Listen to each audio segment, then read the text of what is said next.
राजलक्ष्मी जी आई और बोले आप तो माता जी चली गई थी, बहुत प्रार्थना की गई, तो आप तो डटी ही नहीं, रुकी ही नहीं, चली गई, आप कैसे आ गई? बोले क्या करें विक्रमादित्य बेटा, मेरी मजबूरी है। जहां एक प्रसंग आता है, बड़ा विलक्षण प्रसंग है। अवंतिकापुरी उज्जैन के महाराज विक्रमादित्य बड़े धर्मनिष्ठ थे और सत्यवादी थे। ऐसे न होते तो उनके नाम से विक्रम संवत कैसे चलता है। इस समय विक्रम संवत 2081 चल रहा है। तो परम धर्मात्मा थे। ये अयोध्या जी जो हैं वो विक्रमादित्य के पूर्व काल में महाराज जी विलुप्त हो चुकी थी अयोध्या जी। ये तो था कि इस क्षेत्र को अयोध्या कहते हैं, लेकिन वहां कोई चिन्ह नहीं था। तब श्री विक्रमादित्य जी महाराज अयोध्या पधारे और पधार करके उन्होंने कठोर तप किया। उन्होंने तप किया तो श्री कामधेनु गाय प्रकट हुई और कामधेनु गाय ने प्रकट होकर के कहा कि मैं आगे आगे चलती हूं और बोलती चली जाऊंगी, तुम तीर्थों की प्रतिष्ठा करते चले जाओ। तो सुरभि माता गौ माता ने ही अयोध्या को प्रकट किया। इस बात को सब लोग नहीं जानते, लेकिन अयोध्या महात्म्य में लिखी हुई है। आप जाओगे अयोध्या जी में तो जहां मत गजेंद्र जी का स्थान है वहां सुरभि गाय है। कहते ये विक्रमादित्य पीछे पीछे चल रहे हैं, सुरभि आगे आगे चल रही है। आज भी सुरभि का स्थान वहां बना हुआ है। श्री राम जन्मभूमि की प्रथम प्रतिष्ठा विक्रमादित्य महाराज ने की थी। स्थल लुप्त हो गया था। कनक भवन की प्रथम प्रतिष्ठा विक्रमादित्य महाराज ने की थी। और कनक भवन में एक स्वरूप है, आप लोगों ने दर्शन किया होगा कनक भवन का। कनक भवन में एक तो खूब मलूक ठाकुर जी हैं, मोटे तगड़े, वो हैं श्री, उनका नाम है श्री महिल बिहारिणी बिहारी। कनक बिहारी जी नाम नहीं है उनका, नामकरण है उनका जो सबसे पुष्ट हैं, उनका नाम है श्री महिल बिहारिणी बिहारी जी। वो टीकमगढ़ नरेश महाराज प्रताप सिंह जी देव की गृहिणी वृषभानु कुंवरी, उन दोनों के द्वारा स्थापित वे स्वरूप हैं। और रामराजा सरकार के दर्शन करा के मूर्तिकार को तब वो विग्रह का निर्माण कराया गया। और एक खड़े हुए स्वरूप हैं कनक भवन में, उनका नाम है श्री कनक बिहारी जी। वे श्री कृष्ण और रुक्मिणी जी के द्वारा प्रतिष्ठित हैं। कृष्णावतार में जब भगवान श्री कृष्ण तीर्थ यात्रा करने अयोध्या आए तब उन्होंने गर्ग जी के आचार्यत्व में कनक महल की अपने कर कमल से प्रतिष्ठा की और अपने ही स्वरूप को कनक भवन बिहारिणी बिहारी जी के रूप में श्री कृष्ण रुक्मिणी जी ने यजमान बन के प्रतिष्ठित किया। वे खड़े हुए ठाकुर जी जो झूला में पधारते हैं वो भी कनक बिहारी जी हैं। सब जुगल सरकार ही है महाराज जी, बड़े वाले भी जुगल सरकार, अब फिर जो खड़े वाले हैं वो भी जुगल सरकार। वो श्री कृष्ण रुक्मिणी जी के द्वारा विराजमान है और उनके नीचे एक अष्टधातुमय स्वरूप विराजमान है, इतने मधुर। वे विक्रमादित्य महाराज के द्वारा प्रतिष्ठित हैं। तो वे सरयू जी जाते हैं, जल यात्रा में जाते हैं, नगर यात्रा में जाते हैं, उत्सव यात्रा में वो पधारते हैं। झूला में कनक बिहारी जी पधारते हैं और महल बिहारिणी जी तो महल में स्थिर अविचल भाव से विराजते हैं। ऐसा है। और जो काले राम जी हैं नागेश्वर महादेव के निकट, वो काले राम जी श्री विक्रमादित्य जी ने कृष्ण राम जन्मभूमि में प्रतिष्ठित किए थे। शालग्राम जी के स्वरूप में निर्मित श्री रघुनाथ जी काले राम जी उनको प्रतिष्ठित किया। कालांतर में फिर वे महाराष्ट्र के महापुरुष ने उनको पुनः सरयू जी से प्रकट करके वहाँ प्रतिष्ठित किया। श्री राम जन्मभूमि के मूल ठाकुर काले राम जी ही हैं। जो विक्रमादित्य महाराज के द्वारा प्रतिष्ठित थे। तो विक्रमादित्य बड़े धर्मात्मा, बड़े उच्च कोटि के राजा हुए, जिनके नाम से विक्रम संवत चल रहा है। एक बार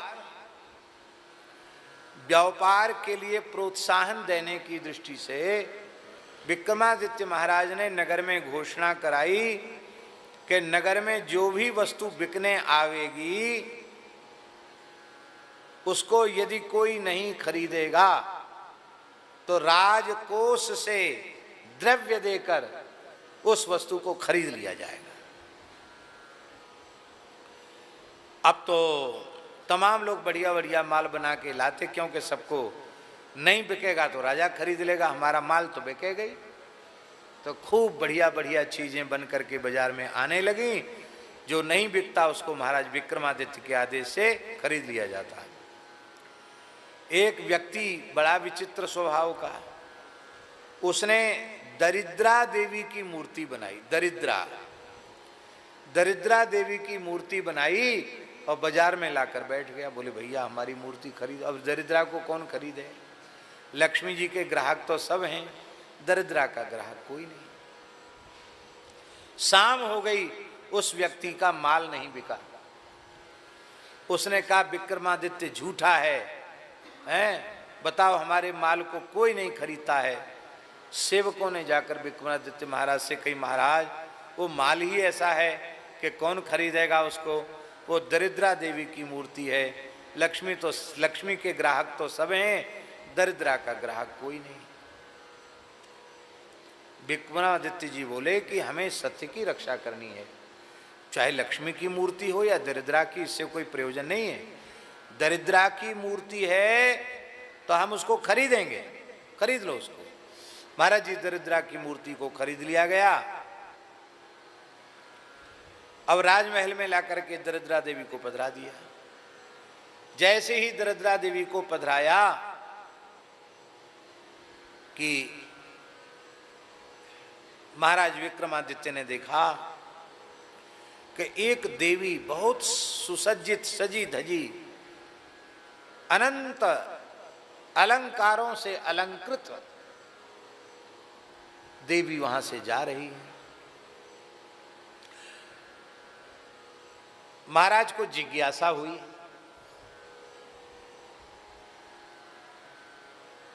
विक्रमादित्य जी को, तो उन्होंने पूछा कि देवी आप कौन हैं, आप कहाँ जा रही हैं? बोली मैं महालक्ष्मी हूं, राज्य लक्ष्मी हूं। अब तक तुम्हारे महल में सुखपूर्वक निवास कर रही थी, पर तुमने जो कल दरिद्रा को लाकर धर लिया है ना महल में, इसलिए अब हम नहीं रह सकती तुम्हारे पास, हम जा रही हैं। अब महाराज बोले कि जैसी आपकी इच्छा, आप रहना हो रहो, जाना हो तो जाओ, लेकिन जहां दरिद्रा रहेगी वहां लक्ष्मी नहीं रह सकती। चली गई। थोड़ी देर में एक दिव्य पुरुष महल से निकला, वो भी जाने लगा। तो विक्रमादित्य जी ने पूछा कि महानुभाव आपका परिचय, आप कौन हैं? बोले महाराज मैं धर्म हूं। जहां भगवान नारायण की महाशक्ति भगवती लक्ष्मी नहीं रहती वहां मैं नहीं रहता। लक्ष्मी जी चली गई, मैं भी चला जाऊंगा। क्यों? क्योंकि जहां धन होता है वहीं धर्म होता है। गौ सेवा होगी, संत सेवा होगी, भोज भंडारे होंगे। अब उत्सव महाराज जी का चल रहा है। अभी 15 तारीख को विशाल समष्टि भंडारा है। संपूर्ण भारत के संत महापुरुष यहाँ पधारेंगे। तो खाली बातों से तो भंडारा नहीं होगा, बातों से हो जाएगा? सबको तन मन धन, जानकी नाथ जी तो करने वाले हैं, लेकिन सब जितने जानकी नाथ जी के चरण सेवक हैं सबको तन मन धन तीनों का समर्पण करना पड़ेगा, तब होगा भंडारा। तो यही बात धर्म ने कही कि धन के बिना धर्म नहीं होता है। लक्ष्मी है नहीं, वो चली गई, तो न यज्ञ होंगे, न भोज भंडारे होंगे, न ब्राह्मणों की सेवा होगी, न गऊओं की सेवा होगी, तो मैं रहकर क्या करूंगा? बोले मैं, अच्छा बोले ठीक है, आपको जाना है आप भी चले जाओ। थोड़ी देर में एक पुरुष और प्रकट हुआ। बोले आप कौन है? बोले मैं सदाचार हूं, मैं सदाचार हूं। जहां लक्ष्मी रहती है वही धर्म रहता है, जहां धर्म रहता वहीं सदाचार रहता है। धर्म चला गया तो सदाचार क्या करेगा? मैं जा रहा हूं। बोले जाओ। थोड़ी देर में एक पुरुष और आया, वो भी जाने लगा। बोले आप कौन है? आप तो बड़े खूबसूरत लग रहे हैं, बड़े सुंदर हैं, आप कौन है? बोले मैं हूं शील। जहां लक्ष्मी होती है वहीं धर्म होता है, जहाँ धर्म होता है वहीं सदाचार होता है, और जहाँ सदाचार होता है वहीं शील रहता है। मैं नहीं रहूंगा। बोले ठीक है, आप नहीं रहोगे तो जाओ।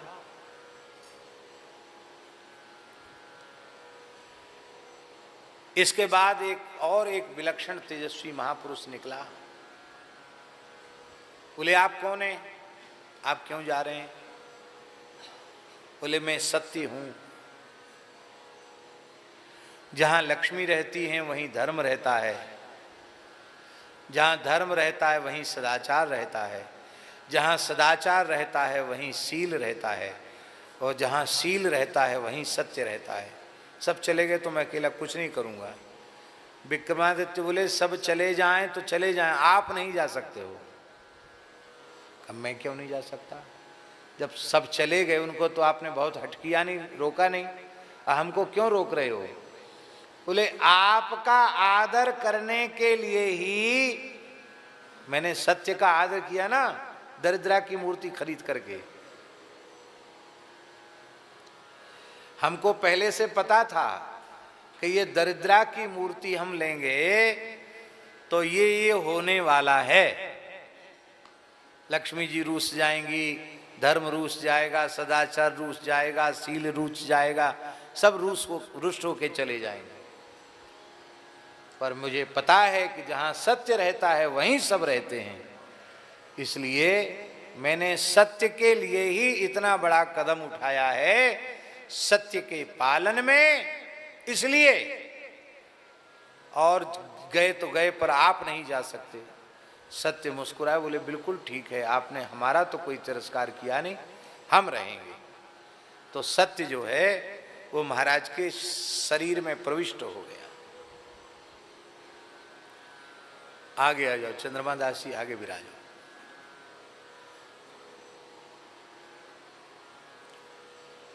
विराज यहाँ आ जा, यहाँ महाराज जी के सामने आ जाओ। आप बैठो, आप बैठो, आप तो बैठो।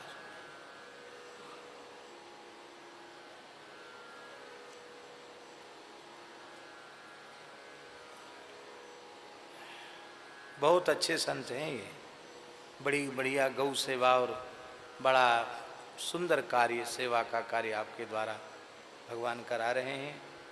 हाँ, और रेवासा महाराज के सबसे प्रिय नए युवक संतों में महाराज जी का विशेष स्नेह श्री चंद्रमा दास जी को प्राप्त हुआ। तो राम जी क्या कह रहे थे?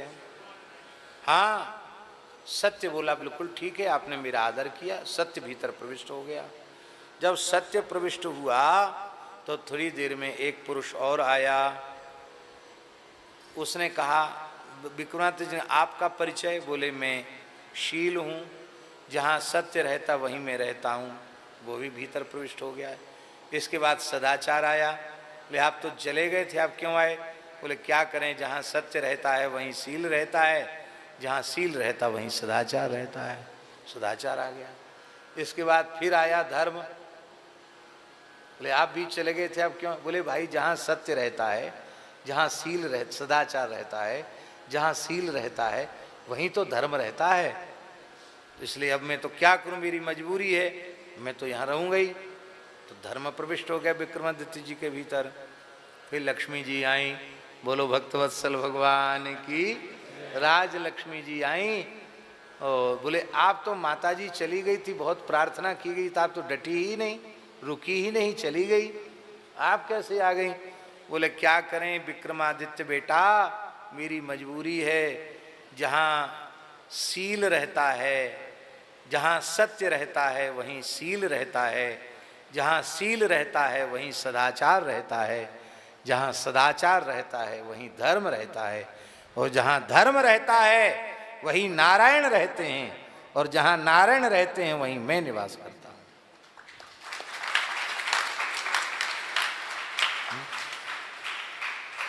इसलिए यत्र योगेश्वर कृष्णो यत्र पार्थो धनुर्धरा तत्र श्रीर विजयो भूतिर ध्रुवा नीतिर्मतिर्मम। बोलो भक्तवत्सल भगवान की। नारायण के नाभि से कमल प्रकट हुआ, कमल से ब्रह्मा जी प्रकट हुए, ब्रह्मा जी के पुत्र महर्षि मरीचि हुए, मरीचि के पुत्र कश्यप हुए, और कश्यप की अदिति नाम वाली पत्नी के गर्भ से भगवान आदित्य, भगवान सूर्य प्रकट हुए, और भगवान सूर्य के ही पुत्र हुए वैवस्वत मनु। कौन हुए? वैवस्वत मनु। विवस्वान सूर्य का नाम है, और विवस्वतः अपत्यम, जो विवस्वान सूर्य का अपत्य माने संतान है उसे वैवस्वत कहेंगे। वैवस्वत मनु हुए, और यही मानवेंद्र मनु कहे गए, जिनके संबंध में भारतवर्ष के आदि काव्य वाल्मीकि रामायण में लिखा है, मनुना मानवेंद्रेण या पुरी निर्मिता स्वयं। मानवेंद्र मनु के द्वारा ही श्री अयोध्या की स्थापना की गई। इस पृथ्वी का सबसे प्राचीन नगर अयोध्या है, इस धरती का, भारत का नहीं, इस धरती का, मानवीय सभ्यता का सबसे प्रथम कोई नगर है तो उस नगर का नाम है अयोध्या।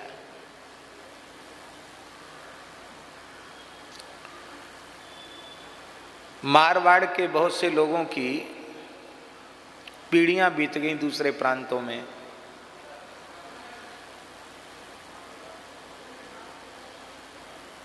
कोई कहता 150 साल पहले हम गए थे, ये नहीं सो पूछो, बगल में बैठे हैं बाबूजी, इनके पुरखा राजस्थान से उड़ीसा गए 150-200 साल पहले, पर आज भी घरों में तो मारवाड़ी बोली जाती है। आप पैदा हुए क्या राजस्थान में? आप तो पैदा हुए उड़ीसा में, उड़िया भाषा पढ़ी आपने, आपका कार्यक्षेत्र उड़ीसा रहा, लेकिन आपको कोई कहे तो आप कहाँ का बोलेंगे? अपने को राजस्थानी बताएंगे कि नहीं बताएंगे? एक उदाहरण है। इसी प्रकार से इस धरती के जितने मनुष्य हैं उन सभी मनुष्यों की मूल जन्मभूमि अयोध्या है, सबकी मूल जन्मभूमि है। राम जी की ही जन्मभूमि अयोध्या नहीं है। मानवीय संस्कृति का प्रथम प्रकाश और प्रथम विकास अयोध्या में हुआ, इसलिए प्रत्येक धरती के मनुष्य की मूल जन्मभूमि अयोध्या है। पुराणों में भी अयोध्या पुरी मस्तकम, भगवान का मस्तक कहा गया अयोध्या। अयोध्या में श्री मनु जी महाराज का शासन हुआ, और मनु जी के कुल पुरोहित के रूप में, गुरु के रूप में ब्रह्मा जी ने अपने पुत्र वशिष्ठ जी को नियुक्त किया। वशिष्ठ जी के दिशा निर्देशन में मनु जी महाराज ने शासन आरंभ किया।